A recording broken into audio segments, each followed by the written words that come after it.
পুরী সিরিজের শেষ শর্টসে আমি বলেছিলাম যে এই ক্যাফেটা নিয়ে একটা বড় ভিডিও আসবে, তো আজকে ভিডিওটা ওটাই রিলেটেড। পুরীর গোল্ডেন বিচে ঘুরতে গেলে এই ক্যাফেটা একবার ভিজিট করে দেখতে পারো। ক্যাফের নাম ক্যাফে কুকিজ।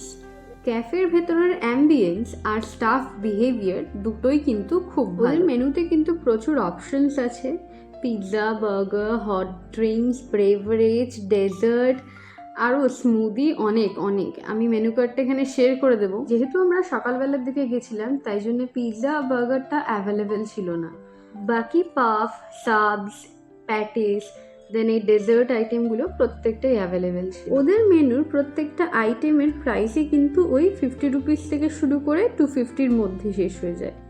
সো এটা কিন্তু একদম বাজেট ফ্রেন্ডলি একটা ক্যাফে বলা যেতেই পারে। যেহেতু আমরা সকালের দিকে গেছিলাম তাই জন্য আমরা ব্রেকফাস্টটা কিন্তু এখানেই করেছি। আমরা অর্ডার করেছিলাম চিকেন ক্রসো, চিকেন সাগ আর পনির রোল। তিনটেরই দাম পড়েছিল 50 টাকা করে। প্রত্যেকটা আইটেমই কিন্তু ফ্রেশ ছিল। আমার এই তিনটে আইটেমের মধ্যে কিন্তু বেশি ভালো লেগেছিল হচ্ছে চিকেন ক্রসোটা। চলো আজকে ভিডিওটা এখানেই শেষ করছি, দেখা হবে নেক্সট ভিডিওতে। Till then by.